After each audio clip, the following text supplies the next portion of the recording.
Yeah, welcome everybody to the show. No fanfare, no openings, no bullshit, nothing. Just start out straight up. What's up? Yeah, Ratio. good. What's up?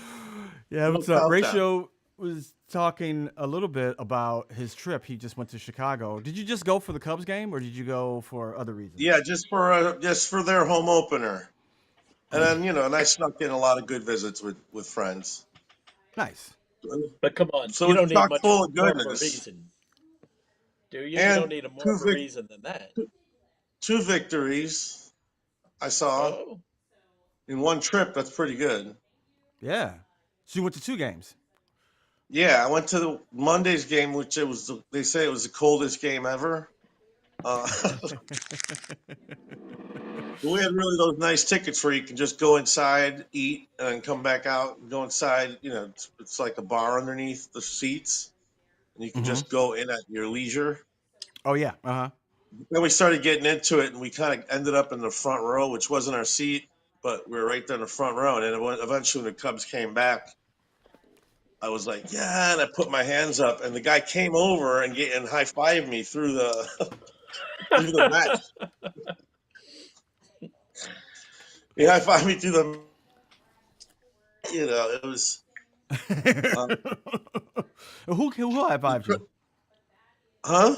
Who a who did? random fan. Uh, Oh, just a random Pete fan? Crow Armstrong. Pete Who's Crow that? Armstrong. He's a new like Cub. He's a super cool like new fast What Cub what dude. position? What is the position does he play? He's center fielder. Oh, awesome. Yeah. He's one of my favorite youngins, and then he scored and saw me like howling, so then he came over and gave me a high five me through the mesh. Oh, that's great. Oh, it was a player. I thought it was just a random patron. You thought someone was on the field and then high fived me through the mesh, or you missed the I mesh thought part? you. I missed the story. I thought you meant someone reached up under from the bar. You said there was a bar under the seats. Well, I hope I don't tell stories like that too often, or I'm just describing people. People high, Yeah, hey man, you know. someone high fived me at the bar, man. It made my trip, made my whole trip. Yeah, that's the victory. That so was the people, second victory. so I got random someone people, to high please five me. come up to me with your hand out. Please, people, if you see me on the street, don't hesitate to try to high five with me. When I've had a few brewskis, I'm just like the old people in those insurance commercials. You know, don't be like your parents. Uh You know, so huh. fucking funny. You just want to Is get, that? you want to just want to be friendly for no reason. Like you want to, do you do that when you have had a few beers and you're just like, Oh yeah, you know definitely. what? Yeah. I want to be Oh friendly hey. with people. I Yeah, know. yeah. The strangers are like, I'm nowhere near where you're at, man. Sorry.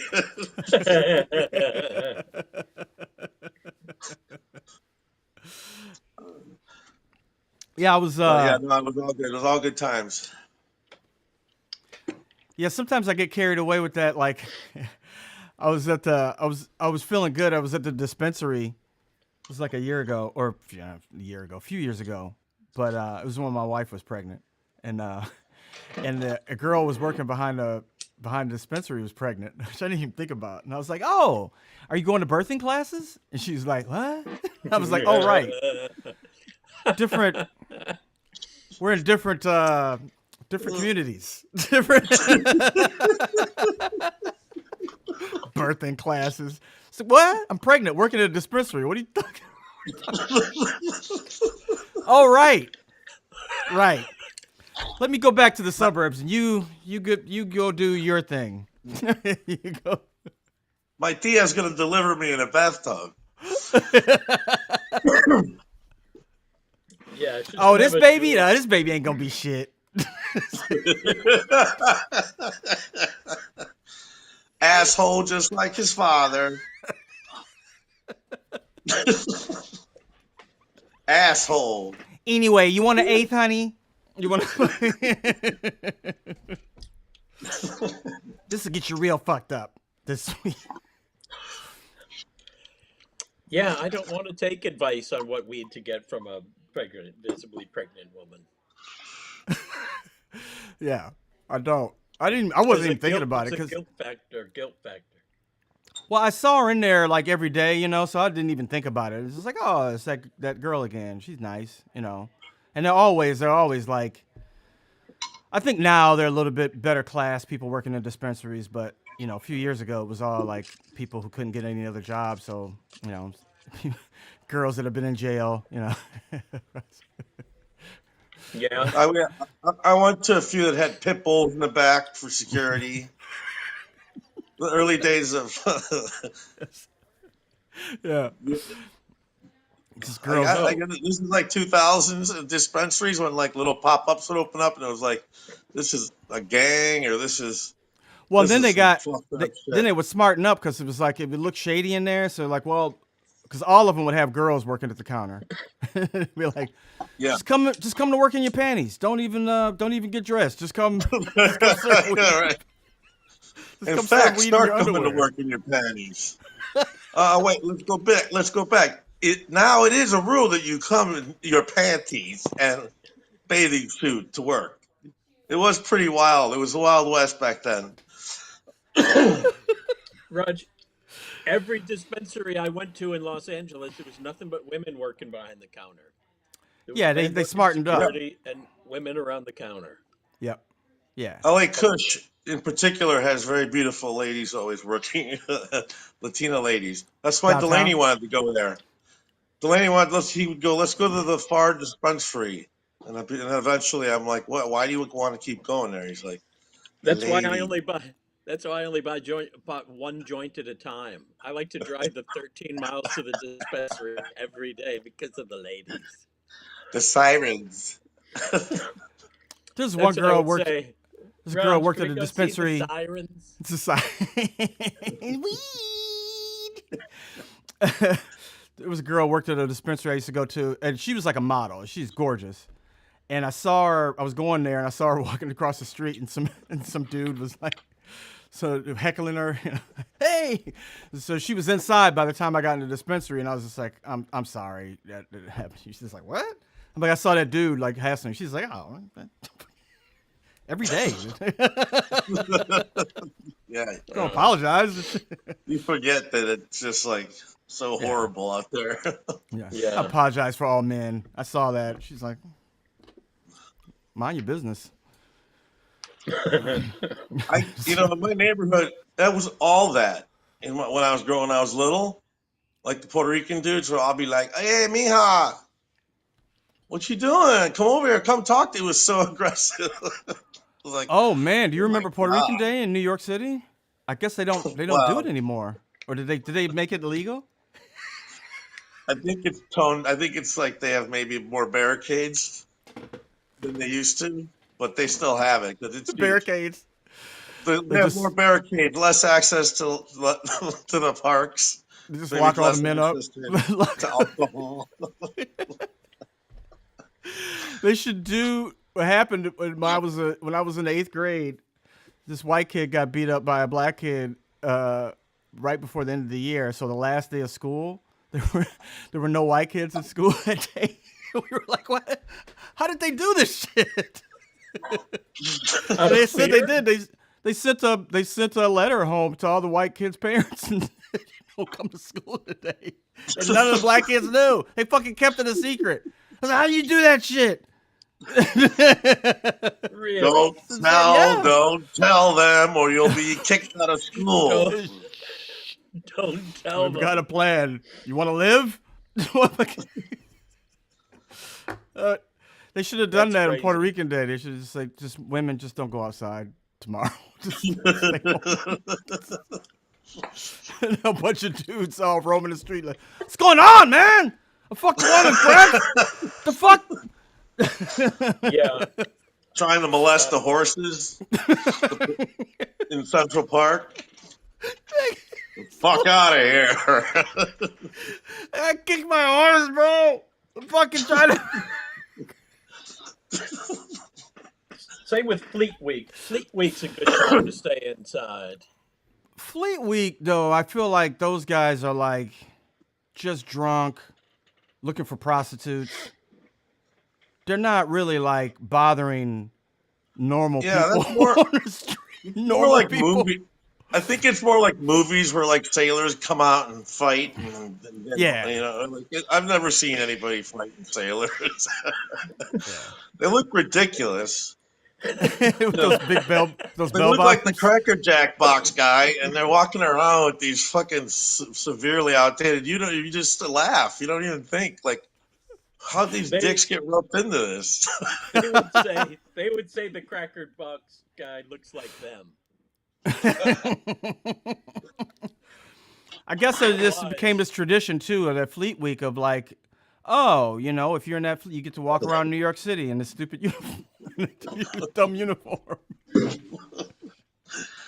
I heard Well, that, Detroit's Delany, on the about west that. side. We're on the west side, so that's where they park their battleship. Right, right. I love it. I think it's a grand tradition. Oh, I You know, like Fleet Week, okay, but they don't try to molest me. But I could keep a boy can wish though, can he?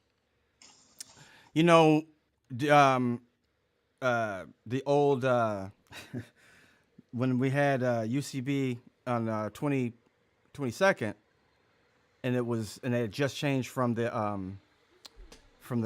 strip joint. You would still get Mm-hmm. sailors there every once in a while, like just showing up. Like, well, I might as well Mm-hmm. watch some improv now. Yeah. Sa- sailors just and he's Hasids. just staring at the women's asses and they're like, when they getting naked.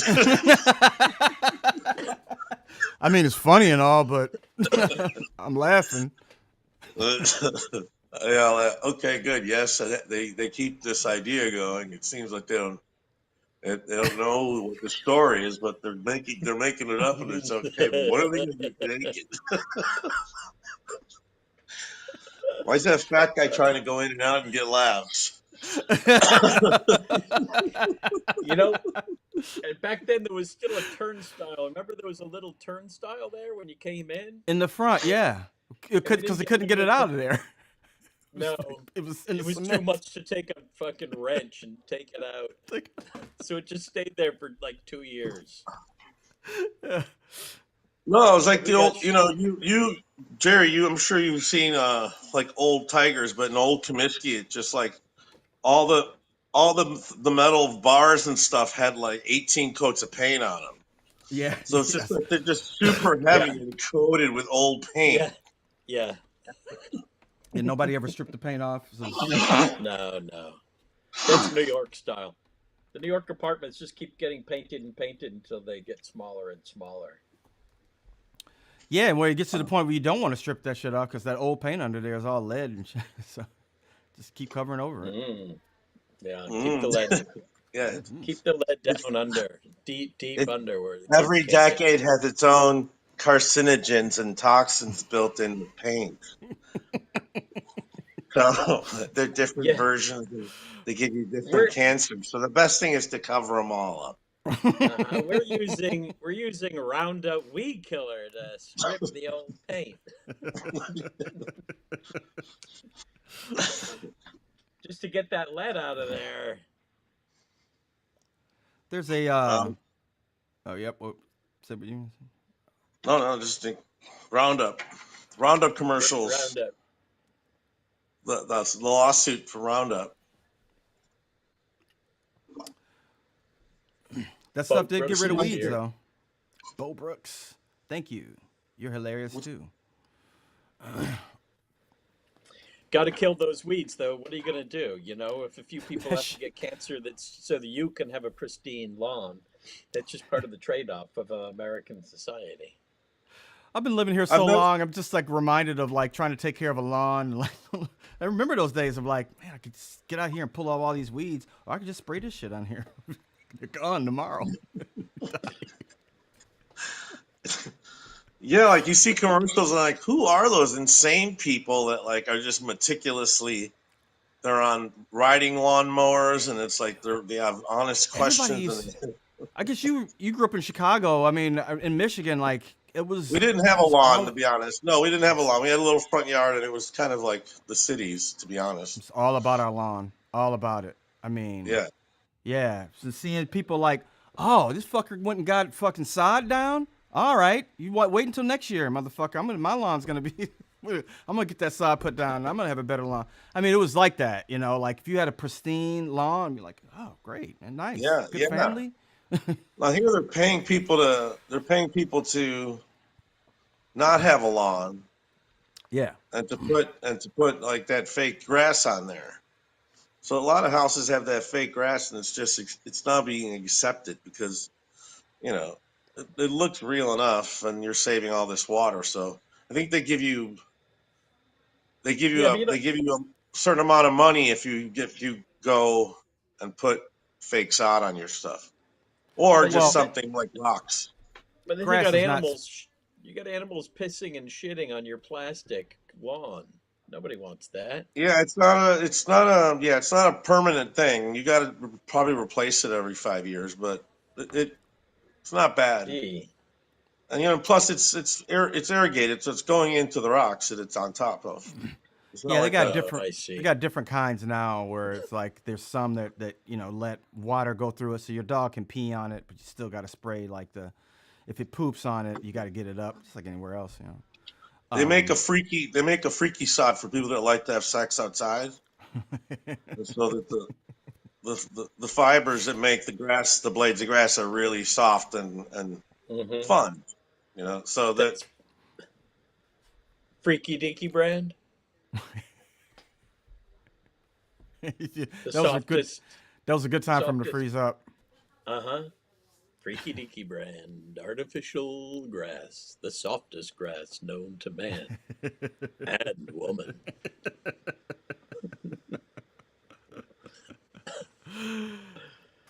I wonder if he's gonna figure out how will he figure out. You know what? I can just What? How to use the internet? well, I'll hang up and then he can call. There he goes. How to use All it? right, let's take a call. You know what? And I want to tell fans too. I will start taking calls on this thing. There's a way that we can do it. That's Video calls? well, I can get people. Yeah, I can get people into Zoom. I have to get a Hmm. way to screen them because obviously I don't want anybody popping up, with a Richard Nixon mask. Yeah. But yeah, if I could get a way to screen people, I can just let them come into Zoom. There's another show that's probably going on right now. Tim and Eric, or Eric, not Tim. Tim Heidecker does his show, Hmm. and they do it right, and they do it at the same time we do. And they do that. They have a little Zoom room, and then they'll go to it every once in a while, and people will be in there, and they just talk to them. Yeah. So I don't Now, know. Jerry, do you have a bigger, fancier show around the corner? I do. Still trying to decide on who my first guest would be. I got a bunch of people in the waiting room, but I just haven't decided Hmm. who would be the best. So I don't know. I'm trying to decide between three people right now, and Jerry O. no, Well, it depends what kind of show you want to do. Is this your Tavis Smiley? no, but it's a one-on-one. Like I'm sure you both will do it at some point, one-on-one. That would be Um, nifty. yeah, just one-on-one, but about like you and about how you did comedy and how your approach to it and your philosophy and this amount of work that you did. I'll have like notes and clips of what people have done and stuff like that. But Gotcha. just about I get it. like the I call nuts and those bolts. shining a light. I call that the shining a light style, where you got to shine. Took me a while to doing the SCTV podcast that I realized it wasn't about me and one other person talking about SCTV. It was about me shining a light on the guest Yeah, and how they reflected about SCTV. yeah, because if it becomes like, I mean, there is a point where I can, and I hope that it shows that I have a relationship with every one of the guests. I know all these people, so I know what I'm talking about when I say, hey, you did this, and I can even bring up stuff of like we did this together. but Mm-hmm. definitely to get them to like not just a hang of like blah blah blah, but to get them to talk about what they do and how they do it, you know. And then it's not so much about like who I like and who I don't like, but about like how people do it. You know, I would imagine I get people at some point who that are not like it's not like me. You know, it's not in the milieu that I'm in. You know, but it's doing Mm-hmm. comedy. You know, like I was thinking about people who do impressions. Like I don't do that shit. You know, I have respect for it. But I don't do it. I've never spent the time to like really get good at impressions, you know. But I'm really interested at like how people do that, the work that they put in it, you know. But you like to spontaneously mimic, don't you? I feel like we all like to mimic, but doing impressions is a different thing. That's where you really polish it. Yeah, and you know, at one point, when I was a kid, I thought that that's what I liked to do because I liked so many comics that were impressionists, you know. Um, Mm-hmm. Yeah. and it seemed like the best when I was a kid, the best people, everybody could do that. The best comics were impressionists, especially like in the '80s. Like Yeah. Eddie Murphy was great; he's a great Yeah, impressionist, but he's also a it's great almost like comedian. it's almost like an old show business thing. Like you have to have something in your holster, kid. Learn how to mimic. You know how to I guess dance. You know, it's so. always Well, you know, and we Yeah. grew up like during with Fred Travalena and what was the other guy? We always talk about how weird they were, but Rich we grew up Little. during that He's Rich still Little. Rich Little's still doing shows out here. He is. Oh. Is he doing like Trump and I He think he must have a does. He's truck. like does everybody through the he does decades. everybody? Yeah. But he has a. I think he's probably like 93. It's probably insane, Jesus. but he does a show with another guy. So I think they probably does like half hour each or something. And Wow. I didn't know he was still performing. yeah, you'd think he So was dead, but no. he's tag teaming with another comedian. With a younger guy who's probably like 60, Hmm. you know. He Uh, probably does more contemporary impressions.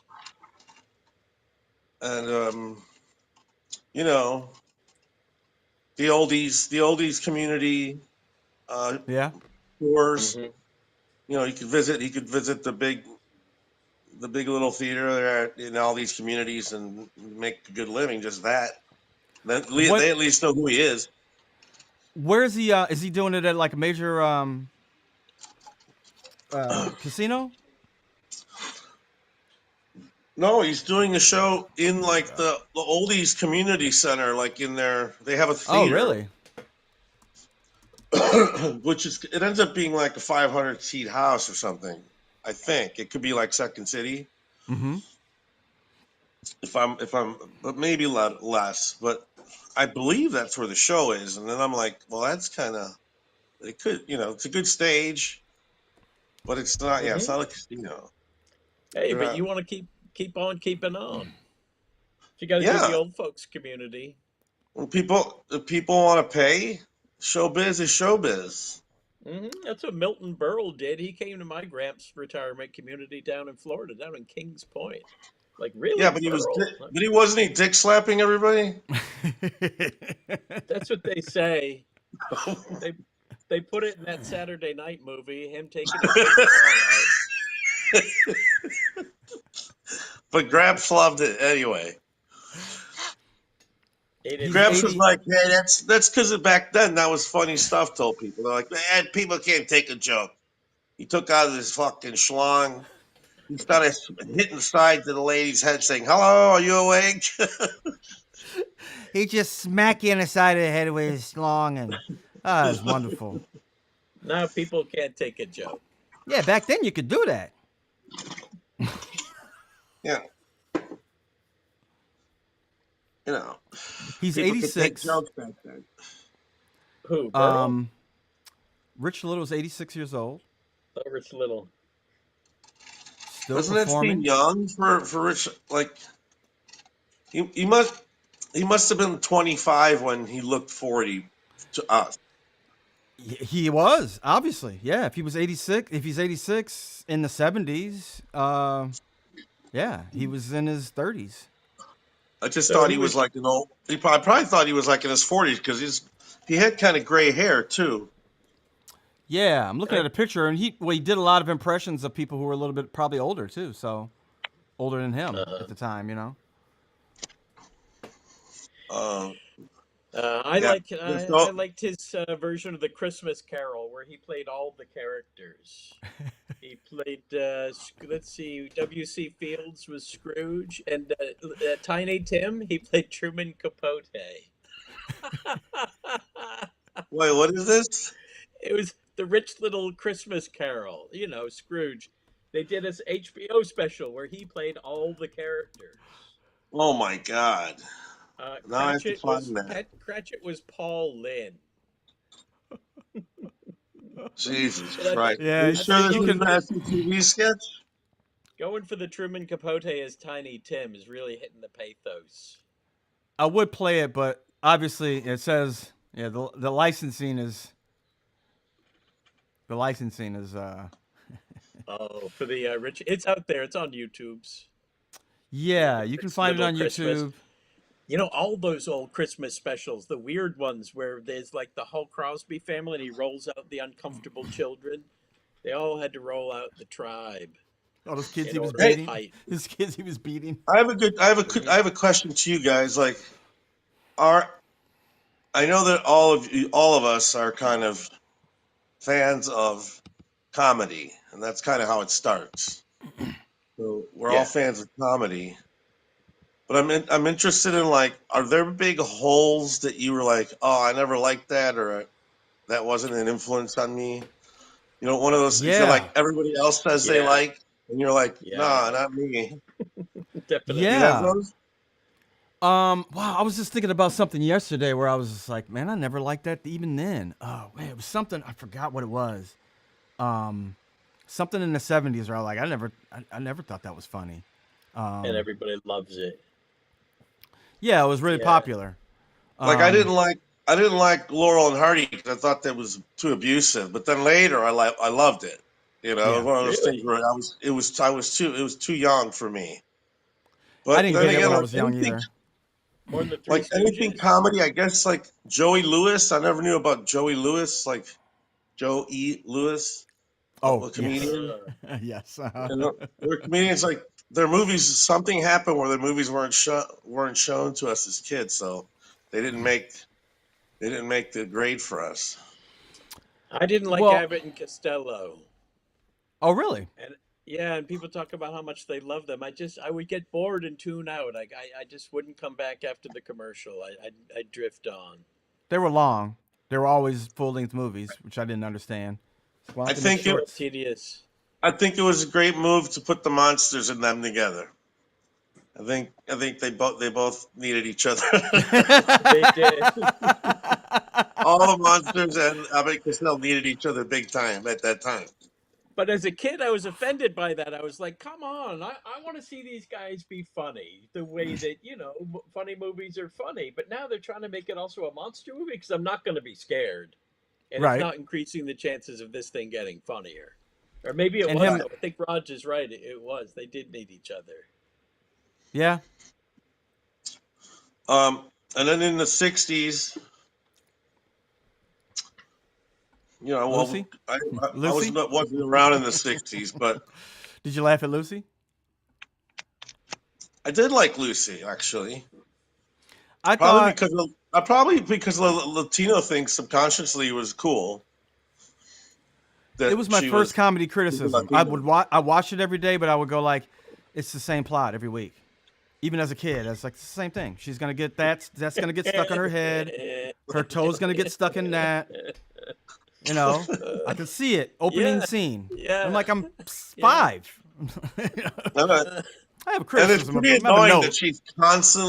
she's constantly trying to get in the show that her husband's doing. It's like, That's the other honey, thing. fuck, you know what I mean? Don't do this. That's the other This thing. isn't great Or for our relationship. or fucking let her in. She's funny. Fucking let her open the act. It's a disaster when she's trying to get in. Just give her a spot, let her open, Yeah, and just be fucking done with it. Because her yeah. trying to get in the show is fucking it up every week. Just give her a spot. Okay, I get it. Don't have to tell me the same note all the time. It's fucking Lucy. It says, I love Lucy, not I love fucking Desi, or I love fucking Aaron Grushkin, or whatever the fuck her name is.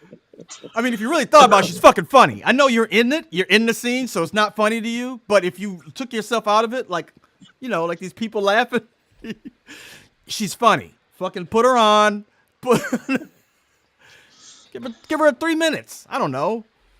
But this constant putting on a mustache and coming in, we can't have this.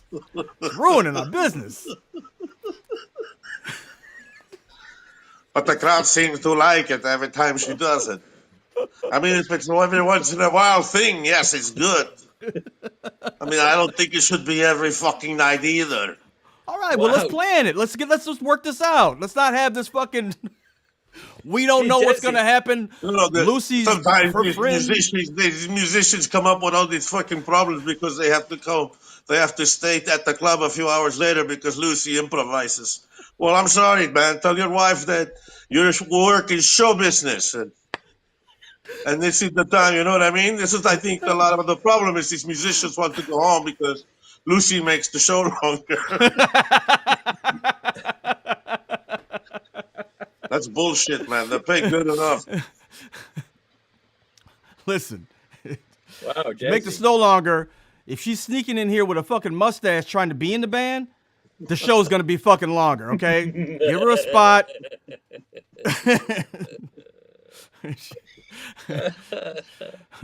Her coming in here with a bear costume ain't making it better, bro. So Lucy's always trying to insinuate herself into the band? Or whatever. She's just trying to be, however, whatever, trying to get to the club, which is downstairs. Very convenient. And then eventually, I mean, yeah, there's a lot of shenanigans where she, like, knocks over a trombone or something, and then uses a Shouldn't the trombone get uses a bongo in an shouldn't offensive way. shouldn't She she pounds bend on the trombone? bongo and acts like she's a savage for no apparent reason.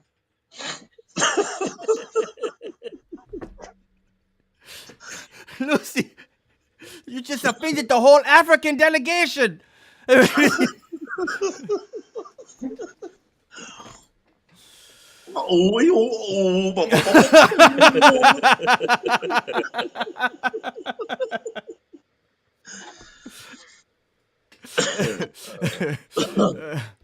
this is what people are going to get when this a breakdown of Lucy, a total inside breakdown. You get in it like the Death Star, like the bullet that kills the Death Star, and then we explode from within. Right. With I'll tell you facts. another thing I didn't like when I was a kid. I didn't like when Flip Wilson did Geraldine. I thought it was stupid. We like Geraldine. My mother liked Geraldine. She would call Really? you in from the other. She'd call you in from He's the doing- other room he's if doing Geraldine was on. He's doing it. Here he comes. Well, the weird thing was that she was sexy. Geraldine Bell. Yeah, just call it Geraldine Bell at my house. Yeah. Geraldine was weird. First, if you look at it now, it was weirdly sexy. She was always like in a mini skirt. It was too confusing for me. It was like one of those, like, now I think about Flip Wilson, I'm just like, take or leave it. And that whole thing, it was just like, I can't deal with that right now. My brain's got enough going on. I don't need to figure out what the fuck's going on with Flip Wilson and why this chick's kind of looking hot and being funny. Forget about it. I just didn't think she was funny. I didn't think it was funny. I mean, even then, at 7 or whatever, however I was when that was on, I was just like, this. She's a stereotype. There's no woman that talks like this. I don't know who's like that. Did you see the clip? Well, did you see? I went through a Love Boat phase again, where I watched all these Love Boats on free TV, and the old timey's channel, and the Flip Wilson was on, and he's like, he cries in it. It's like too dramatic. Like it's like you could tell he's kind of drunk doing this monologue. It's like, and you're like, this is Oh, all about a comeback.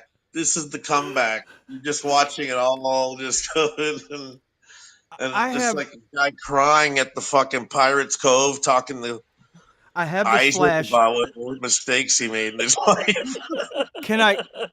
And I have this in my mind. I must have seen it. Was he a widower in that episode? Did his wife die? It was some super sad. Yeah, yeah. I feel like I remember that.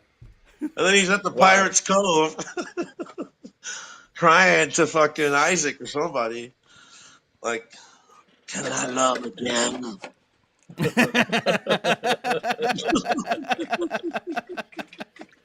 We don't want to see the comedian make a comeback and do a dramatic stint, especially on the Love Boat at the Pirates Cove. I mean, it was tolerated. We tolerate, as fans of shows in the 70s, we tolerated the sadness that they always had a little sneaky drama and shit. You know what? It was slim pickings. There was not a lot of sketch and characters to be had. So if I had to sit through Flip Wilson doing Geraldine, I was going to do it. And all That that was stuff, including Love Boat. It was slim pickings. And we were young. Yeah, if there's something a was a hit, everyone watched it. there's a really good see you can watch it on YouTube. But Red Fox was a guest on I think it was on the first Flip Wilson show. I feel like it was on the pilot. He was a guest, and they do a sketch. And I don't know if you remember on Flip Wilson's show, he didn't do any he didn't do much dressing. Didn't do much of a set. He would come out like first of all, it was in the round. He did a show in the Yeah, round, I And and remember he it's would that Jack just part. Benny do style. Jack yeah, Benny would and just do whatever. And if they did the whole show in front of the curtain, they did it in front of the curtain. yeah, no, not a lot of props. It was just like a table, I think it was supposed to be in a nightclub, and it was just a table and just a basic setup of props. And they would just do the sketch there. Hmm. Long sketches, too. They would do these long, 5, 7, 8, So long, long. they didn't have sets. They had just like costumes and they would do it in front of a curtain. It wasn't well. It was in the round, so it was just like on a stage in the middle of people. Yeah, with no so there's no wall, so there's no set. Yeah, he was just like I do just remember out him there. doing his show kind of in the round. Very performance-y, right? It was like a small stage. Sometimes it was just him out there. But Yeah, I feel when, like when I his was looking him up recently, like last year or so, for research for my class to show up my class, because I like to represent, but I could not find a Flip Wilson scene that was suitable, that was going to show him off. And, and I probably ended up showing Key and Peele, but I couldn't find. And I went through the Chappelle's too, and all the Chappelle stuff was amazing. But I'm like, I'm not showing this. No way. It was just well, Chappelle's why too not? Why not? edgy. I'm not showing it to 20 kids, most of whom are white and they're young. It's like, no, this is too edgy. They're gonna have to look. I'm gonna recommend it that they look it up, but most of this stuff I cannot. I'm not gonna show. That's funny. Yeah, I guess I get it. Why you wouldn't show it, especially when people don't get it with stuff that's old. It only I never takes even one thought about person. that. That It you only look at it takes and you one go like, person to oh, complain. Yeah, right. yeah, because he always went for the close to the bone. Always, still does. Uh, I probably can get away with showing showing a little bit of this, maybe. For crusty old characters, sometimes I'll show them Ernestine, Lily Tomlins, especially for runners, because she did Ernestine like 100 times. I The can't even do it. telephone operator, Yeah. one Yeah, I'm thinking ringy about dingy. laughing. You could probably get away with. Although that stuff, that humor was horrible. I mean, it was just like really, really I not know. funny. No, it's not exemplary. Yeah. Not what we would call like, yeah. But it was a thing. I mean, it was a thing. It was a show that was pretty much all blackouts and shorties. It was a blackout show. Yeah. Yeah. It's Blackout Show. Yeah. Basically.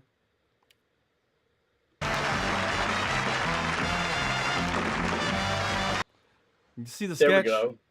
Uh-huh. That's all you need. That's all you need. He's got the table. He's got his drink. Yep. Raj, you with us? I am. I'm back. I found that Geraldine. How about this?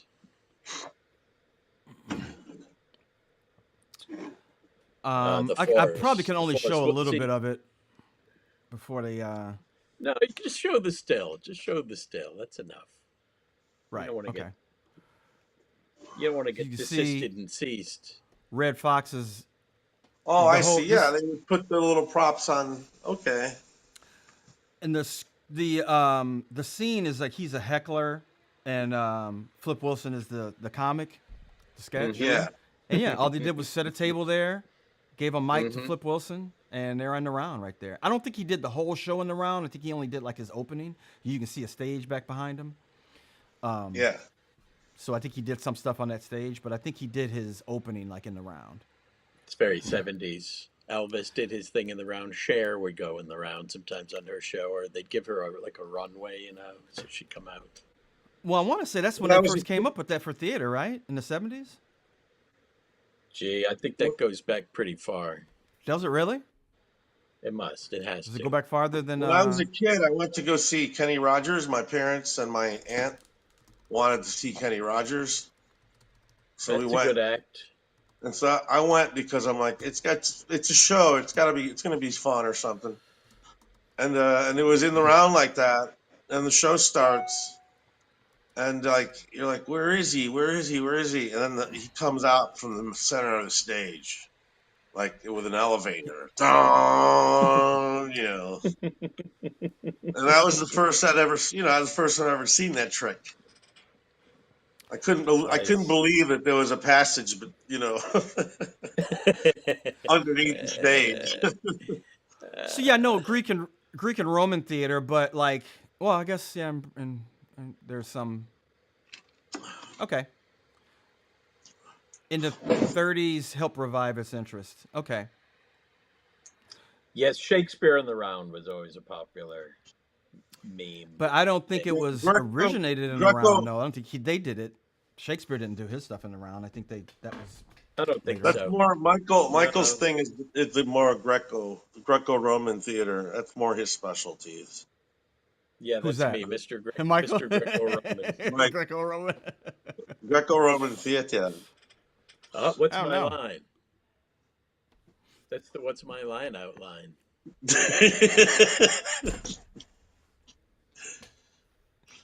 Oh, he's stuck. Oh no, you're not. I thought you were frozen, Mike. Then you blinked. I was waiting for the silhouette to come back.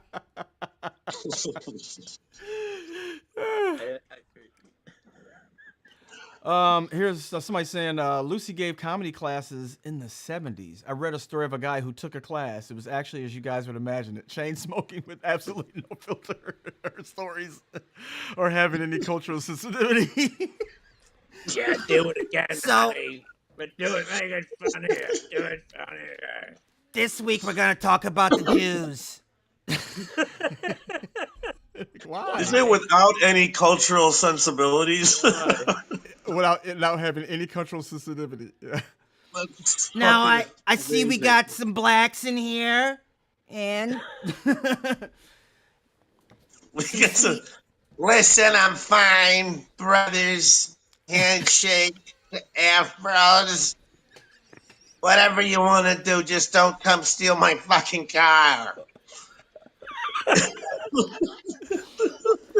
I see we got a lot of sweet homos in here. That's nice.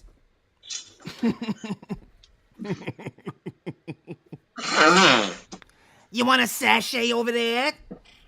You can just split over Rodney there. Thurber. Wait a Rodney minute. Thurber What was my was hairstylist for 55 years. He was a homosexual. No one ever knew. No one ever knew. So I come on? What was understand if Lucy? you want to be fancy and pantsy. I understand it, but in the end, you're gonna die alone like Thurber did. Like Thurber? You're gonna have to hide it, honey. like all the greats did. Like all the great. My advice to all you homosexuals is to hide it. Keep it in the closet where it belongs. Listen to Auntie Mame. No smoking, chain Hilarious. smoking with no filter. Come on, I want to know what Lucy's acting school was. For reals. For reals. I want to know what school she came out I of. know. I wish there's got to be tape of it, right? Of one of them or something. But man, that would be amazing to watch. I watched Amy Poehler's Lucy documentary. I didn't see anything about her teaching classes. I didn't. Yeah, no. No, she went to the John Murray Anderson School of Dramatic Arts. So she went to. Oh, so she's classically, yeah. She Maybe was she was classically trained. She's Yeah. studio, was. baby. She's studio trained. I saw Bette Davis, an old Bette Davis on the Tonight Show, I think. And Johnny's like, "Who was difficult to work with? Who was hard?" She's like, she didn't need prying. She came up with it right away. Hey, Dunaway. It's still Anderson. Never. She didn't like working with Faye Dunaway. She would not, and then she wouldn't let it go. Johnny's trying to move on. He's like, "Well, you're tough too." He's like, "Yeah, but I'm tough, but not like that." And then she goes, "Unprofessional."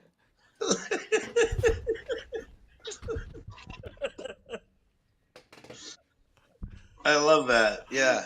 Hey, Dunaway. Faye Dunaway was not a favorite of your people to work with. Apparently, I heard that from her assistant too. Her assistant was not pleased, not a happy camper. Faye Dunaway's assistant. What was her problem? Or her daughter wasn't too happy either. Okay. No, I guess must have gone to her head. She must have believed she was a star and she could just do what she wanted. She was a star, darling, a beautiful one. But she flew too close to the sun, as many do. Unprofessional. Very unprofessional. Who Did knows not what like that beef? working with Who her. knows what that beef was and how it got started? I have a feeling Bet was probably right. Yeah, she says too, and I think she says in like the Dick Cavett interview, she goes like, "Ask anyone who's worked with her. Go ahead. They've all have the same thing. Unprofessionalism. Exactly. That. Exactly."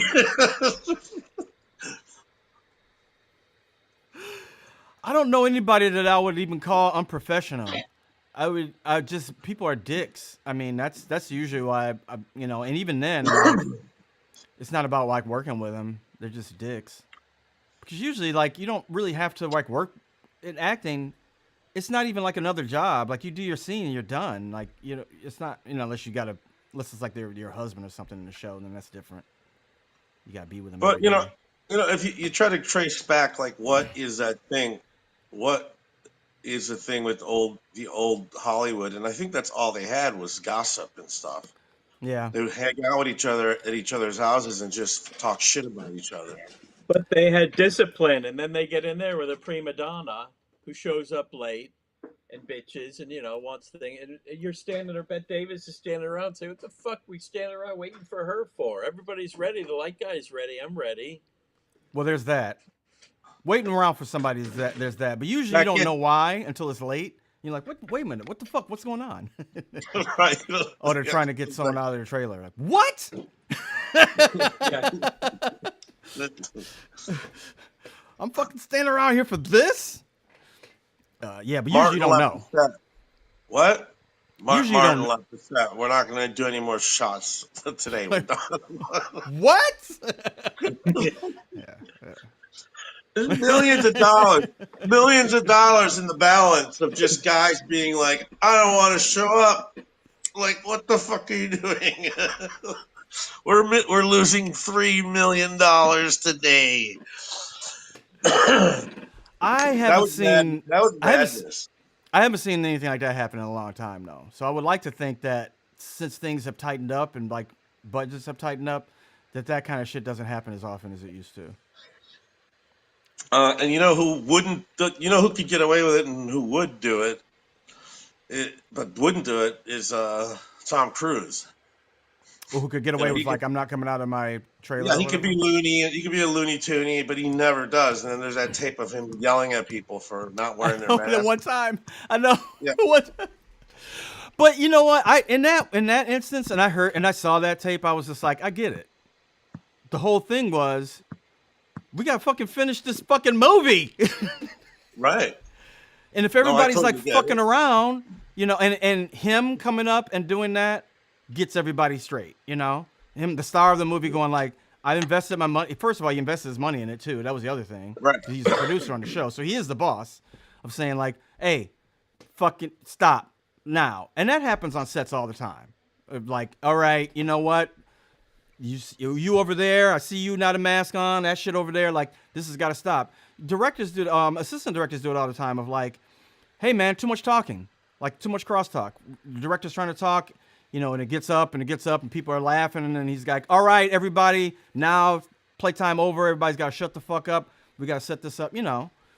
So I saw it as that. I didn't see him as like being a dick, but yeah, too bad. That No, somebody he was taping he could have been a little more chill about it, but I think everyone saw where he was coming from, and yeah, he's not wrong. He's responsible for this shit too. Yeah. Yeah, I mean, if you don't know what being on a set is like, I'm sure it would sound like, oh, why is he like yelling at everybody, you know? But you have to do that. Yeah. It's that kind of job. I have to say, show business really got it. They really clamped down. Like I did a few things in the middle of it. One was Curb, and you have to get all these tests and be in certain sections, and it was almost not fun because there were so many little rules that you had to do. You know, it was like Well, the biggest you're thing almost was too that aware of all the things that you're doing to act, funny and natural in a thing. it's too bad that became part of the job, but it was like, if we get shut down, that's 2 more weeks. We don't get this shit done. You know, like if somebody gets it, then we got to shut the whole production down. That's what you didn't want to happen. So it's like, fucking everybody be on the same page. Yeah. Money gets serious. Money gets serious. Just Delany. finish this shit. People are watching television. If we finish this, this could be very lucrative for us, you know? I remember hearing that. Serious and serious gets money. Yeah. That's Like, what you always, kind of like that's what Roger yesterday. always says. That's what Roger Somebody- always says. Somebody finally got to Trump yesterday and was like, hey, man, fucking seriously. Yeah, knock it off. Seriously.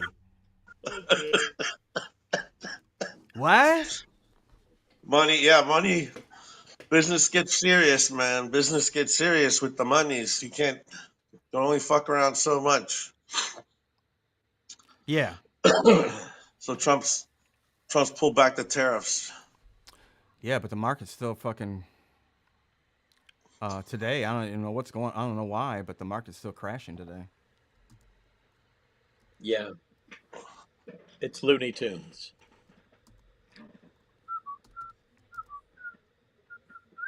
Yeah, you'd think that somebody would have thought of this. Damn, 4%. That's wow. all, folks.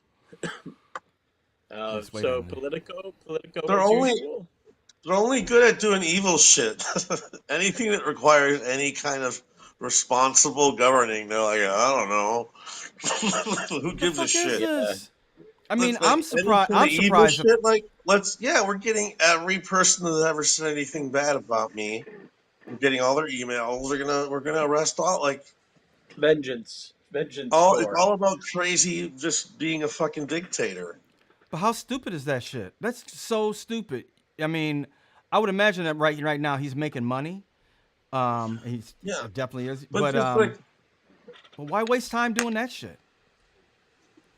yeah, and then why not just let people be happy while you steal? Why does it have to be like, no, on top of me stealing, you've got to get fucked with bad than whoever else? Because I guess he really thinks in that crazy syphilis mind that he's like, there won't be any more elections until I'm dead. You know? Well, he doesn't have to do anymore. That's the biggest thing. So who gives a shit? This says in the Lucy comedy class article, the guy mentioned Shirley Hemphill was in the class.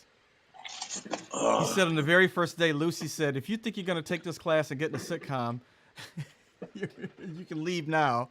And Shirley Hemphill said, "Fuck this," and left. There's always one. First You of remember all, Shirley Hemphill? She was yeah, hilarious. that combination. Hi, sit your fat black ass down. I'm gonna tell you about it. Excuse Oh, me? Shirley. I'm gonna get the Shirley, fuck out of here. I remember her.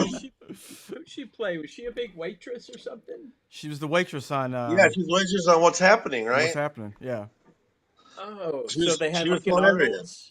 See, I haven't seen What's Happening since it was originally on. You know, I haven't had these refreshed. Did they have like an Arnold's that they hung out at? Yep. They had Yeah, it was Another the thing, as a- Arnold's and all as the a it was the kid- same restaurant. All the white people left that town in Milwaukee. And they just took over Al's and they called it What's Happening. Well, here's the Is thing. it I always called thought What's about Happening because all the white people are like, "Hey, where'd all the white? What's happening? what's happening. What happened to Arnold's?" Well, that's what I always used to think. 'Cause in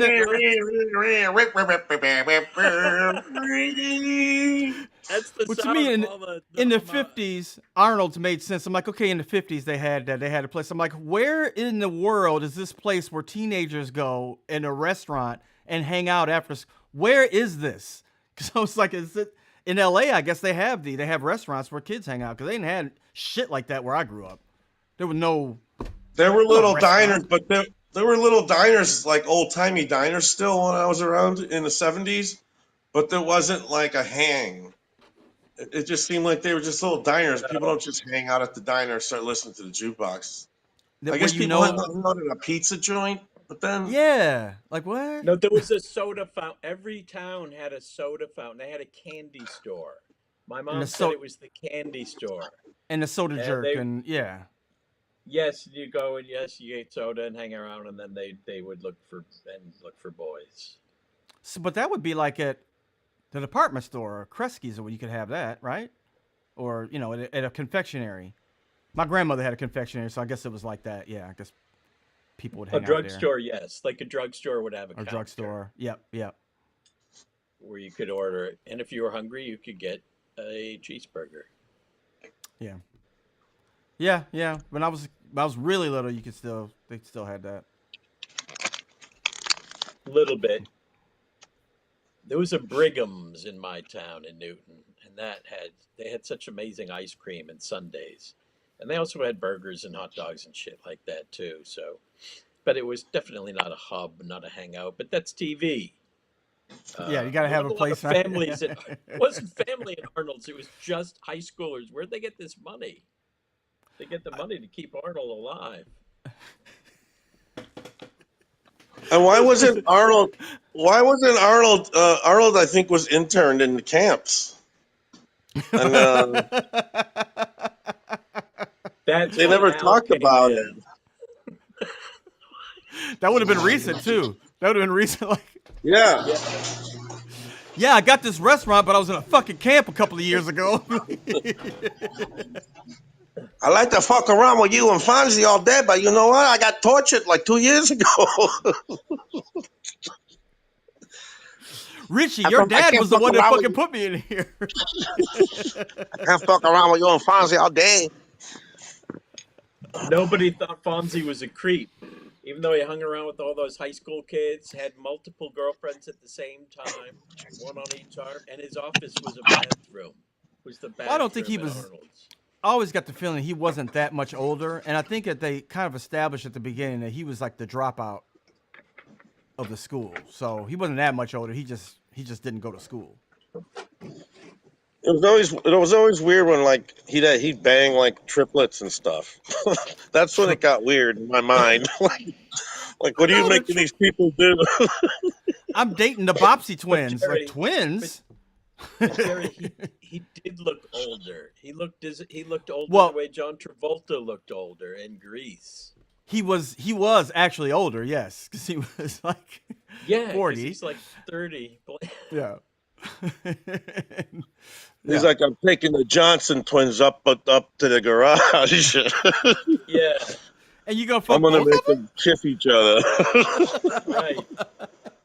Yeah, he go on a date with the Johnson triplets, and everyone All, just accepted all it. of them? Yeah. Yeah, he's greedy too. He I didn't should even have been know. killed. No wonder he should have been. They should have all got together. This guy's fucking all the hot chicks. rules this town with an iron fist. It's got to go. Got all of our kids fucking following him like a guru. Yeah, he's Manson. He's fucking Charles Manson. Fonzie, the Fonzie cult. That's the template. That's the template for Fonzie. It's like He's the closest they have to Manson. That's as close as Happy Days gets. But you know, Mork and Mindy had Exodore. Exodore was who? He was a prophet. He was a Oh, madman. and that was who He played was an him? insane. The only one who understood him was Mork. It was that Exodore. character actor. He's a character actor you saw 100 times, but you didn't know his name. I didn't care for that guy. I saw him. On I did not Match like him Game either. the other day, Raj. I saw him on a repeat of Match Game, Exodore. Yeah, was he playing this? He had. Was he now, playing the reason same game? I didn't watch the episode, but I did notice that he was there. I moved on. I watched something else. I probably moved on to The Price is Right.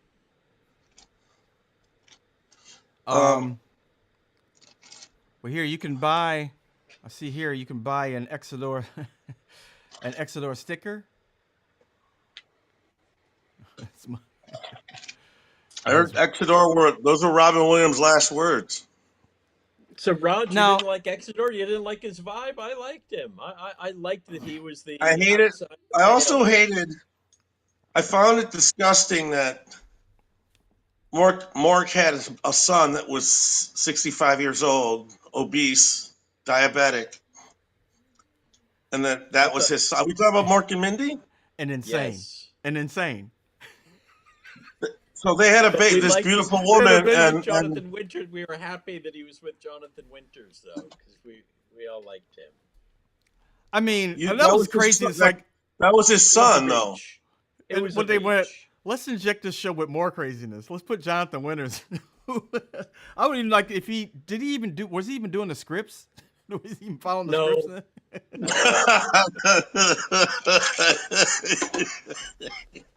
Going fishing again. I'm gonna go There would be fishing, some- boy. There'll be sometimes when they would go, they would start going off, and I'm like, I don't even know what's happening right now. I don't know. Yeah. Yeah. Yeah, when I was in WWE2, I would take those fighters and just go right down. We go about 200 feet off the ground.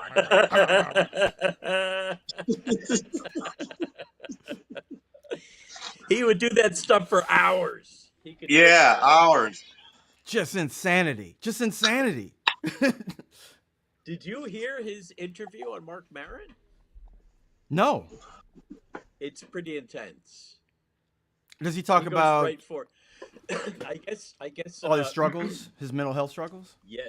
Well, yeah, and the environment that he grew up in, which is a I have heard neglectful- about that. Yeah. neglectful, abusive environment. And I guess Jonathan Winters must have known that Mark Maron goes for that kind of thing, because Winters just went right for the deep end.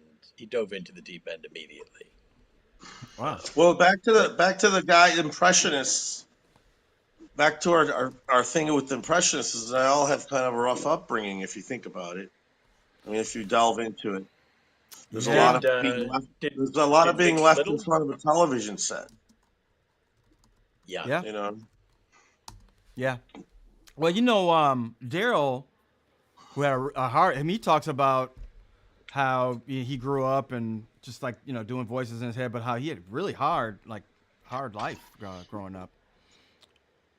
Be a lot of abuse, physical abuse, A lot of mental abuse. abuse. Really. Yeah, and he just make up voices in his head and just, he'd entertain himself and,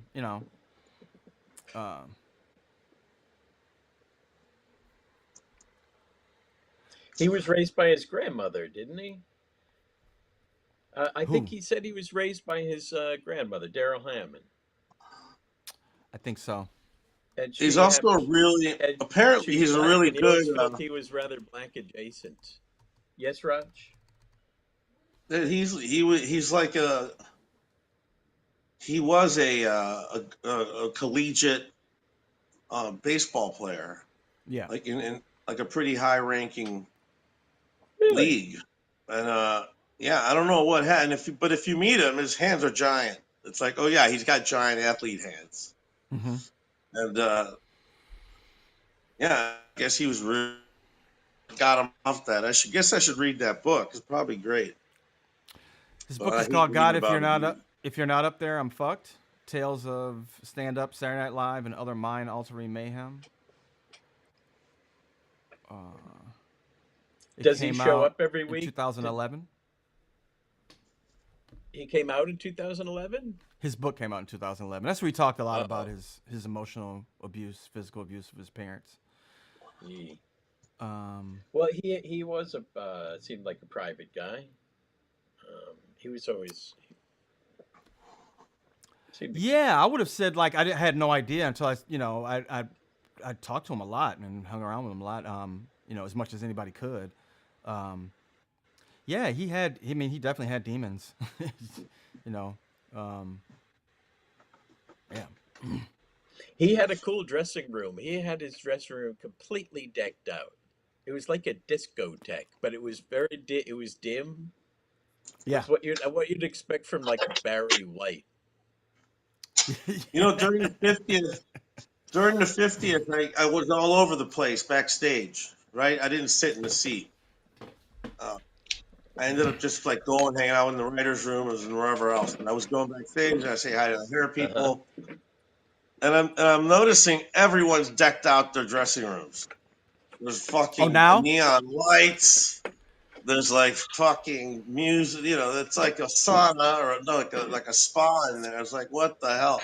Everyone's I made their saw a little. couple of them. Yeah, I saw two Yeah, of the they've girls. gotten They got extravagant. We wouldn't do shit with ours. I mean, no. I never got one, but I'm still And pissed then about that. Jerry had to share his with somebody. I'm still salty about that shit. Never got a dressing room.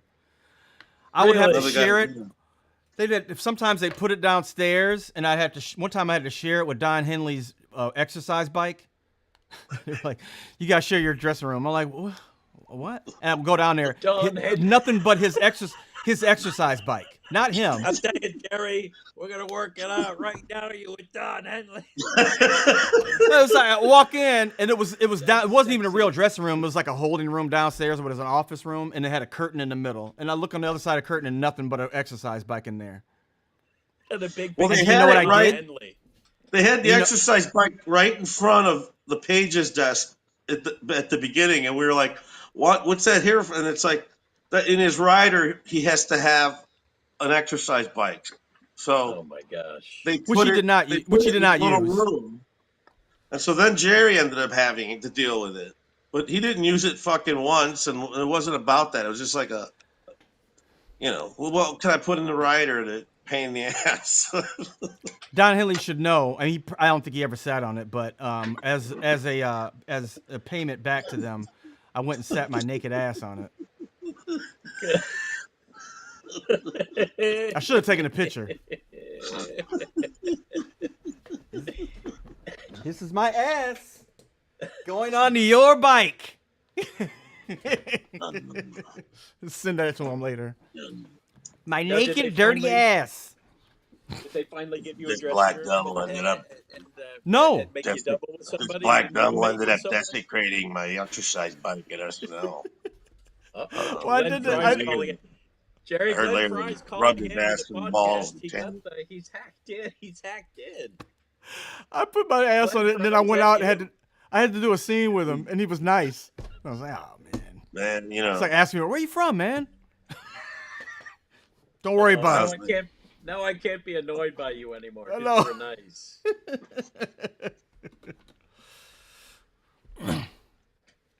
and you like get a pass if you're from Detroit with all those guys. That's Like, true. oh, you get respect. Who guys? Who? Rock and roll guys. All the old guys. Because of All Motown rock or and roll- something? Yeah, the Motown thing. Everybody, if you're from that town, you get respect because it's So rough. you're saying Jerry gets automatic street cred because he's from... From Don Henley, yeah. From Don Henley, yes. I thought Don Henley was a California boy. Yeah, but he's like, oh He man, is, but yeah, he- played there, played Pontiac. It's like, you remember. Like he really remembered the time. All those guys wanted to be black musicians, so like they want to still be cool. That's true. You know? That's true. Yep. Yeah. Which is kind of great. Blind Mellow Jelly played there, right? I don't know who that is, but yeah. Now, there's that thing of if you admire the band too much, you don't want to go and try to fraternize with them because you don't want to ruin it. Right. That's my doing? What's way. this close up? It's like a uh-oh. No, I froze it. No, you're all. I think you're all good. Did I ruin it? Oh, he did ruin it.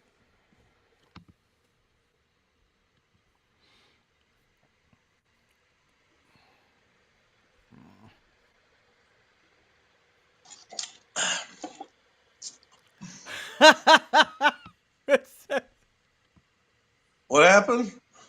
Somebody said, "Is it me or does Michael Delany look like Eddie Murphy?" And he put his white man makeup on.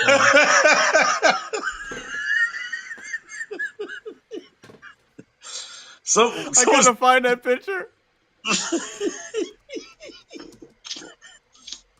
Delany, are you awake? Delany can't hear. Delany, can you hear us? No, he can't. He can't. We can't hear you. No, hear you. No, me no hear you. Me no hear you.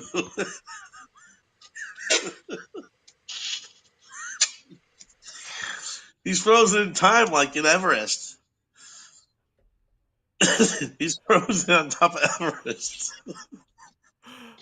Oh shoot! Did you find it? I do, but I gotta find a really good picture of it. I gotta find a good one.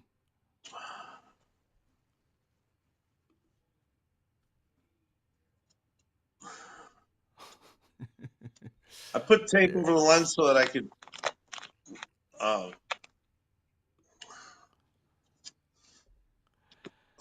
look into the lens instead of arbitrarily looking around. So this is what I'm doing here. Delany, This did you guy see this says comment? I look like Eddie Murphy in whiteface. Yeah, man.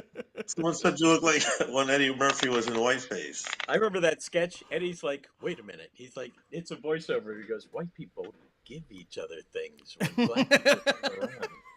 It's Jim Downey behind the counter. He goes Downey, to buy a yeah. newspaper. And Cat Downey's like, take it. Take No, it. go ahead. Go on, take it. Take it. That's when Eddie came back to host. It is. You're right. You are 84, 85. You're right. Yeah, we can't show that. They did a lot of short films that season. That was one of the highlights of that year was the short films. I gotta say, Delany, yeah, it's Oh, let me.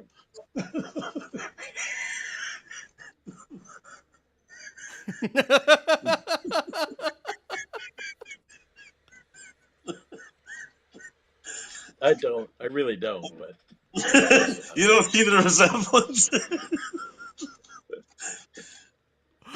That's He's got really those. funny. He's more aviator. I got the John Denver thing. I'm starting to get a little more Luke Skywalker now. Oh yeah. Now I Well, never young Delany does not look like young Luke, but old Delany looks a little like old Luke. well, I hate Yeah, to say it. you do. Um, Yoda. They used to call me Yoda. What do you say? You hate to say what? Horatio? I forgot. I I did a Jedi mind trick on him, Yeah. I have a and he forgot. I have a new refrigerator coming, so I got to go downstairs and I forgot I got to take all the stuff out of the refrigerator That's exciting stuff. so I can Uh-huh. Yeah, have new something to eat. fridge. You got a good I love. ice cube maker and everything? Don't you guys Yeah, love that new? Don't you love the new fridge smell? I'm gonna Reminds me love of a it. kid. Reminds me when I was a kid and I would climb into the old discarded refrigerators Stay in in the there. ravine. And all you kids, you do that. That's fun. So don't forget, climb in the refrigerator. If you find one that's abandoned, get inside and close the door Yeah, real, real, real tight. now, You, you Dan, talking and about this is a. what Gen Z? You talking about Gen Z? We used to play in the fucking refrigerators, locked up, couldn't breathe. Couldn't breathe, about to die. Someone would open it up, let us out. We played in refrigerators. We played in dumpsters. We played in ovens while they were on. You know anybody that ever got in a dryer and turned it on? No, I never got spun into I it. had a, Never I had a, spun it. I saw someone get in it, but get we in. never got spun in it up. it. I got in it, but we didn't go for the spin. I had a friend that did Every that. And kid turns he always on. talked about it, like we're gonna turn it on. And then one time they did. They got it. What happened? Did he throw up? Was it what They happened? got Yeah. well, they got in trouble. So, like we couldn't go in the basement anymore. It was Wow, like a big he could have died. Could have died. Oh, yeah. this is in your apartment building? Yeah, it was like some friends of mine. Yeah, they were like, "Oh, we're gonna do that one day. We're gonna turn this on." And then the next day, I come over and like, we can't go in the basement and play no more because they turned the oven or the dryer on the oven. No, but there was a thing. There was a thing in the 70s of getting a giant industrial sized tire and getting inside it and then rolling down a hill in it. That's fun. Now, I have done that a I few used to times. go to like a general store that like it was like I think it was like a catalog store, but it was their main warehouse, and they had tires, and I would play inside the tires. You guys ever Mm-hmm. jump inside the tires? Mm-hmm. Yes. It's like the smell of that shit is so weird. So I It's like know. your little Yeah. brain, you're poisoning your little brain with the smell of these toxic fucking fumes, fresh Well, out of the factory. they made the playgrounds out of tires. We had a tire playground where it's like these massive tires, and they would be half buried, so you could get That's carried right, as a Delaney, because kid. our playgrounds, we didn't have anything except concrete underneath there. So Now, what even on on like earth? underneath monkey bars, on all that Oh, stuff, you would just fall on concrete and break your head. So someone's like, we got to change that. So in the 80s, they would start putting the rubber on the floors of the parks. Yeah, or the well, first they went with the wood chips, which I don't know who thought that would like break any kid's fall, but all it did was like get you scraped up when you fell down and fucking and uh-huh. I don't know who fucking wood chips. Whose idea was that? It's fucking I got some wood I got chips an down. idea. Why don't we just throw a bunch of wood chips on the ground and let those little fuckers fall in that? Done. Next order of business. Done. Next order of business. All No right. more homeless people on the street. Yeah, see how Taking that all those goes. tent cities. Isn't that the rule Um, now? Are the tents still there? in some places, it is much better is like a relative word. I mean, like when you go downtown, you don't see as many tent cities. They don't get the time to build them up as you know as they used to. Like as soon as they get something up like that, I think they make them take it down. Yeah, they don't You let know? it. They don't let it become a little village. Yeah. Yeah, It was but you very still see people. villagey during the pandemic. That's for sure. Oh, the pandemic was. Ooh. I've told you the story, but I passed by UCB, and it was like just a hellscape. That street, the new CB, but there was a guy, a homeless dude, sitting in front of it, and he was washing his balls. He was just sitting on the corner washing his balls. I don't know if That's you a Wait, remember which this. symbol. That was a UCB was like symbol for UCB? the The future. UCB new was the new abandoned. What's that? Uh, which UCB? The new one. So it was like abandoned. They had a gate like in front of it, and it really looked bad during the pandemic because they had just left. They had left the building, so it was like, completely abandoned and spray painted. People spray painted on it and shit. And there was a gate. They put a gate in front of it so people couldn't get in there. And there was a guy sitting in front, sitting on the corner. this is like a scene from Willy Wonka. No, he was washing his balls, but it was so much suds that I couldn't even see like his lower half. But there was no sign of water anywhere. I'm like, how do you get those fucking suds? Where'd those suds come from? You were envious of the suds. I want It's that. like I want magic. suds like that. It must have been like Someone left at Walgreens and was like, "Hey, you want? I got an extra box of Mr. Bubble. You want? That's what I thought. Like, Throw it's your a- beer in there, but it just becomes this big fucking." Mr. Bubble. Raj, Mr. Bubble went off the market like 35 years ago. No, my friend. It's still around. It was Smells literally so many great. suds. It covered him up. Like I couldn't even see. I couldn't see his genitals. Like it was so sudsy. I'm like, where'd that fucking? How'd that happen? That's what props would have done. A good prop department when you're naked, like in the jerk, when he's naked Yes. and sudsy. The suds cover you up. That's what Maybe it was like. Maybe it was an old Hollywood prop guy. Just had hard times. Props. Yeah. Well, at least I don't have to There's have no my prop balls man. out here. Got these props. Got At this. least when I take a But bath, I don't well, get arrested. they're like, for indecent "Where do you go to the bathroom?" exposure. He's like, "It doesn't matter. I just make fake bubble bath around my genitals and shit wherever I want." Just walking around town like that with suds around. Dave, you should really consider, man, just our offer to just put you in rehab for a little bit, just a little bit. No, I'm good. I'm good.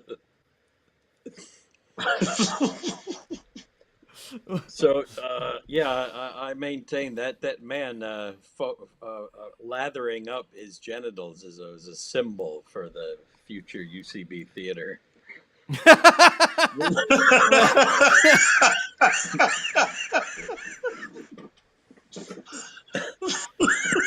Whoa. It's really That's a too new bad that logo.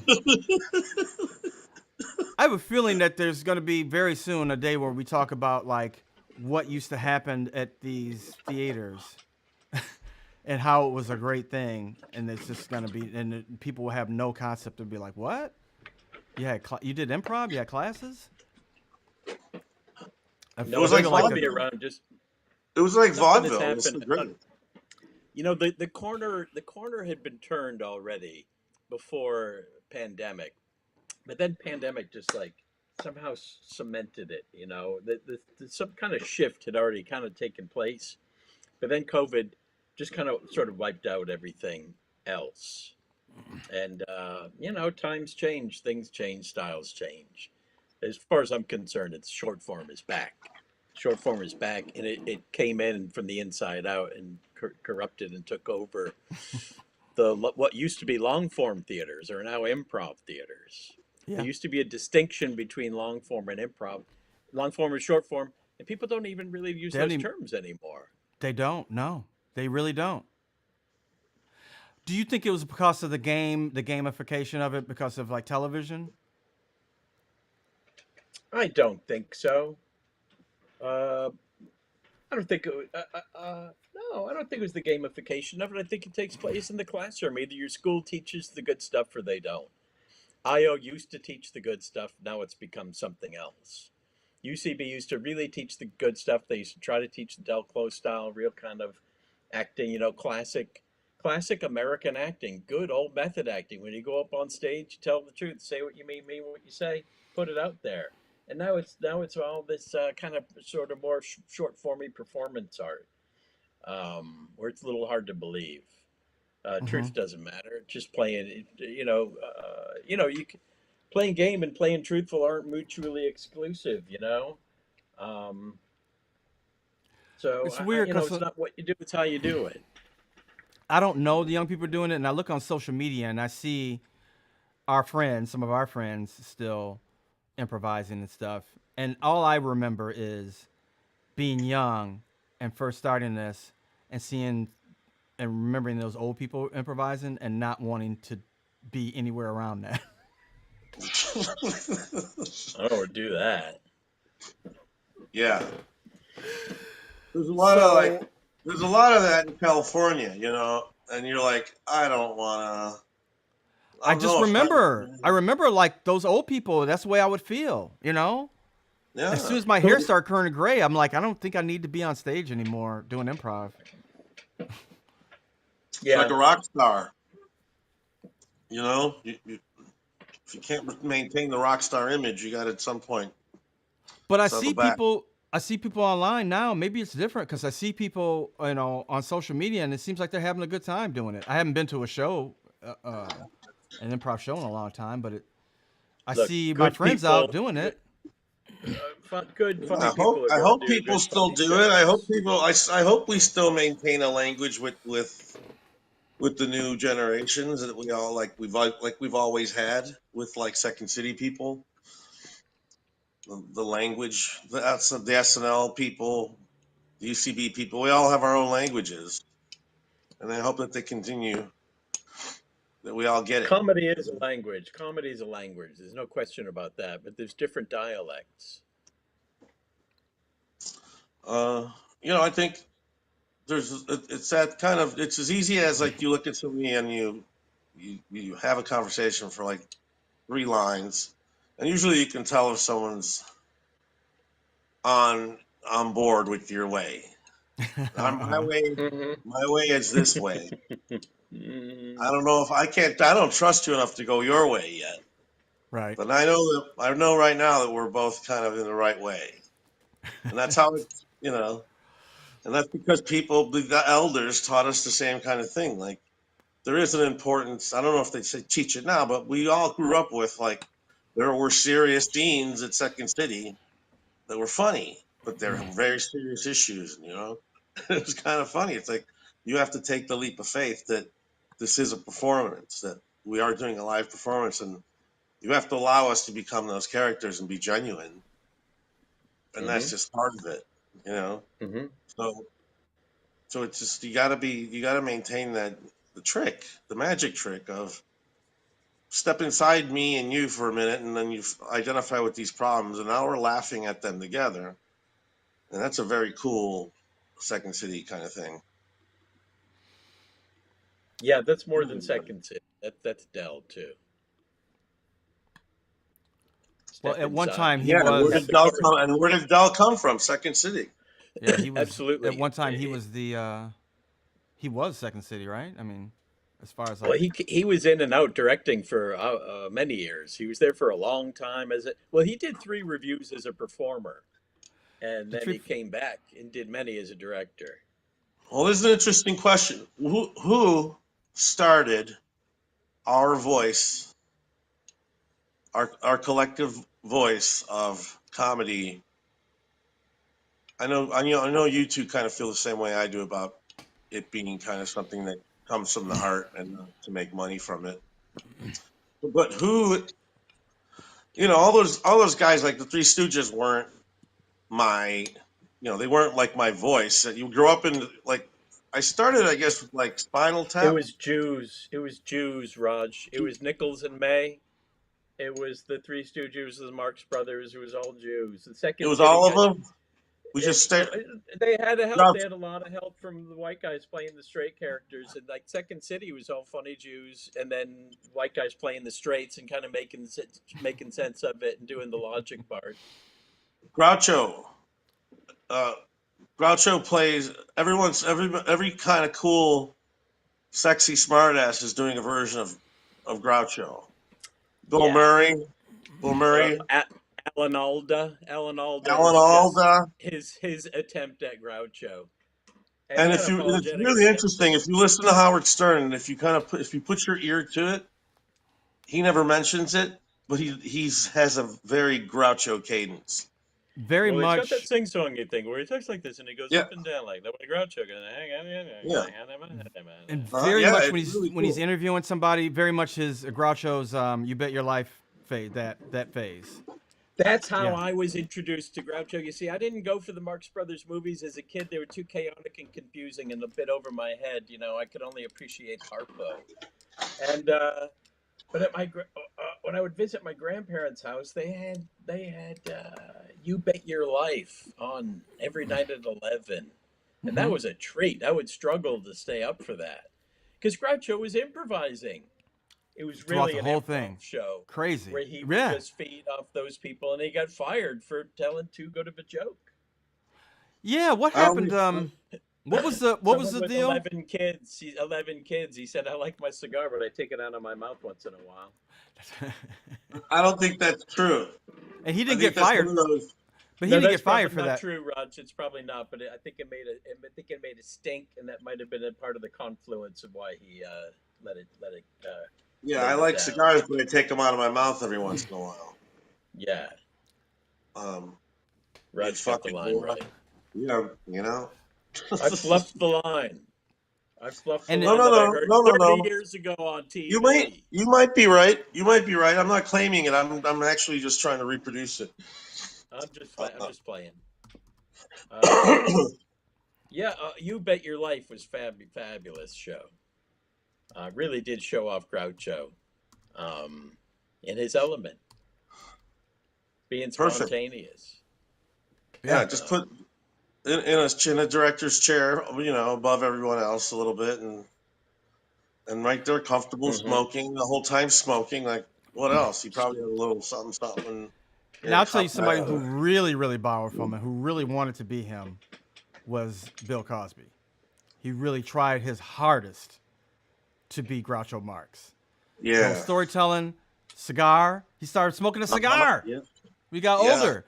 When he would go on fucking Tonight Show, when he'd host the Tonight Show, and then I see it now. he tried to do Kids Say the Damnedest Things show. I don't know if you remember that, but he would do I that did. a lot. Yeah, I In did the remember '70s, that. he'd do like talking to kids. That was like, a hit. Because that was the Groucho's kids thing, would talking to say kids. The things, yes, they Yep. would. And it did Did not he work. did he do like He did a fucking the same thing? he did a Kids Say the Darndest Thing show. Yeah, they did a Yeah, pilot. Right, Yeah, he was it good didn't with work. the kids. He'd play really straight, and he would just mug, and he would do these long takes. My All God, that Groucho. guy. His show All was number Groucho. one. Uh, That show was number one. His show was number one. Then he fucking just shits out a side project of talking with kids on the weekend. That's like in the top 10. Like, this guy was untouchable, like the biggest TV star in the world. yeah, he had the golden touch. And I remember his Kids That Say the Darndest Things because that was at the point where Bill Cosby wasn't funny anymore. And I know there's a bunch of stand-ups who were like, I saw him, he was great. He stopped being funny in the fucking 80s. Stop it. I don't want to hear it. He's not funny. He hasn't been funny in a long time. It wasn't that funny even back then, but he was a fucking perfect joke craftsman. He's disciplined. He knows how to tell a joke. He's not funny. He doesn't fall down. He don't do funny shit. I don't think Bill Cosby, like, he might have a funny quip, but he's funny like He doesn't watch fall Groucho Marx style and did that. He's not a funny person, right? I mean, whatever. I never met him, so I don't know. Maybe he is. I mean, I got more of his sense of humor through Fat Albert. Like, I really liked his characterizations. And I'm being honest. Like when he did that, like, homeless dude, that was funny. I thought that was kind of genuine and funny. That homeless stuff was dude. fun. And actually, that album when he does the whole Fat Albert thing, when he comes up with the Fat Albert character, that album was funny. That is funny. I So watched all his shows. and Not then his and then the sitcoms. show on I TV, liked his perfectly crafted, presentational. perfectly Yeah. crafted television, perfectly he was great. I thought it was like, obviously too popular. Like when anything's too popular, I'm like, But you not know, when not when too much when he was being a preachy PE coach. Remember he put on the sweats That was and his come out. first. That was his first sitcom when he Really? was the That PE was it. coach. That must have been around 1980. The PE coach that was in the 70s. That was his. That was the first Bill Cosby show. anyway, he was also. I mean, you got Which also. also He was part of That's that when it wave of started like getting not funny for me. an Go on, Rob. I'm sorry. incredible. He had to make an incredible leap through a glass ceiling, Uh-huh. as well. Him and a few others. So I mean, there's a lot going on. There's a lot that he has to represent. So What was that I Spy all about? I think he kind of leaned on. I think he kind of leaned on, Middle America, like this. We all go to the dentist, and here's how I will show you about it. It was Uh-huh. very soft. It was very soft. And he hated people like when people swore or made like were too political. He hated it. For Pryor and stuff. Yeah, he didn't like it. And I remember like that was my beginning of like this is how you do comedy. And I didn't necessarily think he was that funny, but this is how you construct a joke. This is how you tell a story and you get a laugh. This is how you wait. Like that's why I remember him. As far as his influence on comedy to me of like that's how you do it. That's how you can get laughs and not be funny to me. That was also what I thought. Like, he knows how to get laughs. He knows how to tell a joke. He knows how to do all that stuff. But I don't laugh at him. I don't know. And with that, fuck Bill Cosby. Well, No one's like going to stick up. watching all Not that, a lot of people watching all that sticking up for the television, cause these days. watching all that television, you learn how to wait on a laugh. If you're when Yeah. you're when you're doing a play and you haven't really done it in front of an audience, most actors Yeah. will like race through the jokes. Yep. But the comedians will be like, no, you got to hang on that. Let the laugh come. You know when it's coming. Yeah. Especially like doing 4-camera sitcoms. A lot of people don't know that. It's like I knew it from watching it for years. Of like, oh, that guy just said them, and also knowing that what the camera's seeing. So when you're doing a sitcom and it's just like doing a play, but everybody's watching a monitor when you're doing a sitcom. They're not watching you on the stage. So when somebody tells a joke and then the camera switches to you, that you know that you can hold on that and everybody's going to laugh. And it's almost like you're getting a laugh, but I just did it from watching Damon Wilson. Every time Fred would tell a joke, the audio, it would be a switch to Damon Wilson's face, and he would just have to like stop. And if he just tried to go through his line, he would have ruined Red Fox's lines. But he played along with it by just like making a face, I used to notice. I didn't notice it so much from watching Sanford and Son as All in the Family, because Carol O'Connor would have to do these unbelievable freezes because he'd have to hold for these insane laughs and applause breaks, and he'd be like, "Edith, would you?" And they'd freak out, and he'd hold it for the longest time. So there was a kind of a theatricality about it. He figured out how to. There was a Those All in the kabuki. Families like to play It too, felt a and little. He can get away with kabuki stuff, especially because it's like, think about that, folks. Let's all think about this fucking shit. Yeah. And everybody's laughing, and you got that moment, and so you can hold with that expression on your face. When the audience is laughing, that's what compels you and justifies you, and just holding it and hanging there. And that's a nice moment, because in that moment, an actor can really get his shit together for the next movie he wants to make. Yep. They keep you kind of suspended in time during the laugh. Because they know and you can't carry on with this affair until they shut up, but they don't want to shut up. They're busy enjoying their laugh. And they know it, and right? You just hold, baby. You just hold. I was watching Ackroyd doing a bit the other day. You remember that AM/FM scene he did where he's going back and forth, back and Oh yeah, yeah. he's, And the he's two the DJs, FM DJ, the DJ. and then Hmm. he's like the cool, quiet FM DJ. Everything's intense in here. And then the AM's high energy. At one point, he got a huge laugh, and he's accurate. He wanted to keep going, and to justify holding, he goes and he grabs his script as if he had to read, because he's reading cue cards, as if he had to read his script. And then when they stopped laughing, he got rid of the script. He went back to the mic. It was such a neat. It was just a little tiny reflexive thing that Aykroyd did without thinking about it. Obviously unrehearsed, and no one would notice that but me, because I've seen that scene before. No, others noticed. Others noticed. Loved All these Aykroyd. little, He was all these little things, all these little things we throw into the mix is like. Hopefully, when someone watches this 3 years later, they'll notice that I was doing a kind of a cool thing here. uh-huh. uh, every time I was always a bass player in SNL bands, always.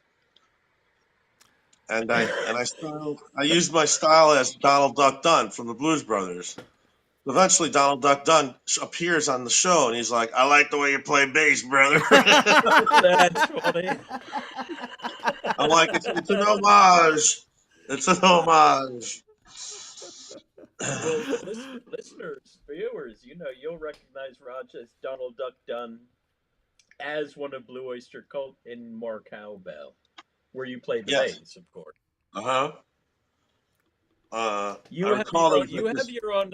Horatio has his own micro game in More Cowbell. You know, a sketch has a main game, but then there's many secondary games. And Raj, of course, has his secondary game that he rocks out so hard that when they call cut and someone stops the song, he falls down. I'm watching it right now. He falls. He has a little fall, a little stumble. He's got to get his equilibrium back. That's the game. It's hard for me to stop rocking once I start. It's in my diary from that day. That's how I said this is what this character is all about. When you did your psychograph before the scenes, I know you do a full Yes, I character always would do breakdown. psychographs. Yeah. How old is he? Where's he from? Where was he born? Is he adopted? All that good stuff. I was watching a one of the I forgot what you call those scenes. The Boston Kids. What were their name? What were they? Oh Jimmy yeah, and, you are and queer. Rachel? You are. And you played the kid with the long hair. The kid with the long hair. You And played I'm kind of basically you with were- Frank Sebastiano. Okay, there you go. I was Yeah, like, where's that's that it. character Gobi. based from? He was That's kind like, of a Yeah, Gobi Tino was type like, yeah, we're gonna make you like Frank Sebastiano. that's like perfect. It's perfect too. Who's that? Who's Frank- Frank Sebastiano? He's a writer for SNL from New He's an Jersey. elite. He's an elite joke writer for SNL who works from home and still like hits them out of the park for both Jimmy and SNL. Wow. Okay.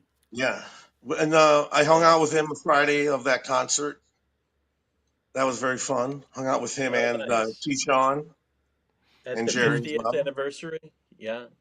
Yeah, there were two Oh, yeah, parties, and T-Sean. both were exquisite Uh, in their own way. Frank directed Artie Lang's movie, oh, Beer did I League? see that movie? Beer League. What, Mhm. It's called Beer League.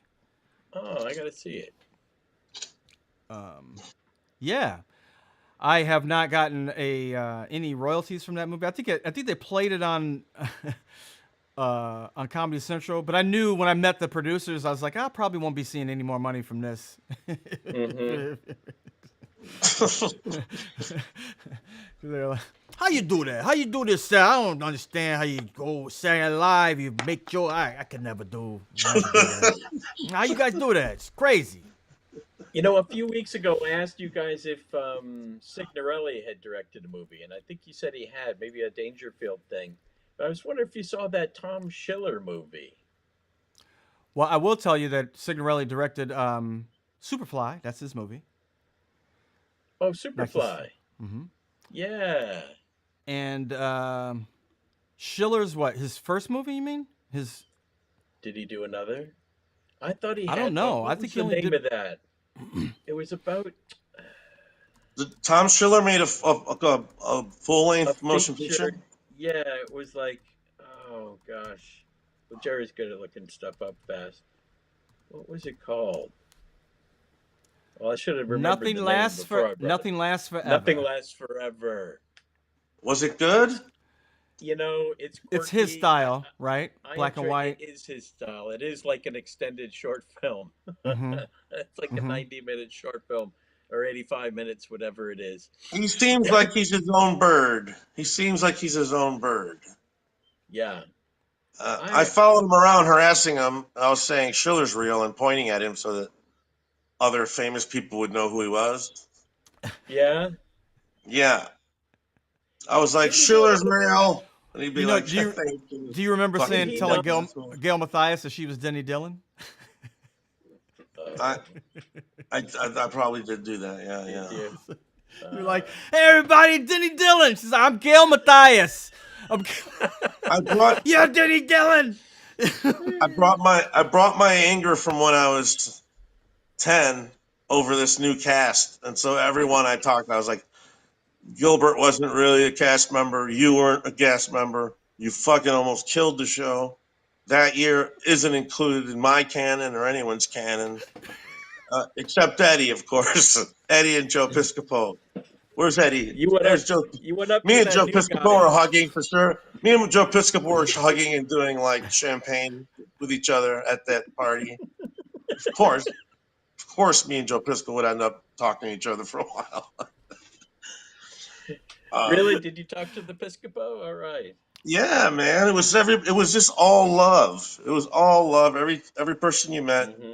There was no anger. There was no like, what the fuck happened? None of that. It was just like, and also just, it was my party. Me and the 300 people that have been in that show. But I felt like I could come up to you and say, hi, what's up? That's right. Mhm. Exactly. 'Cause you're in my party, Yep. whether you know it or not. Yeah. So Uh, that just was like open with everyone I met that I liked, and it was a fucking blast. Unfortunately, I'm gonna have to Nick DiPaolo. I'm gonna have to close up because I gotta go get this All right, refrigerator. let's close up shop. All right. We've been Good on talking to you, fellas. Hour and 47. That's a Everybody beautiful time. everybody check us out for next week. Hopefully something funny will happen between then. But For sure it will. Between now and then. All right, peace, guys. peace. See you later, man.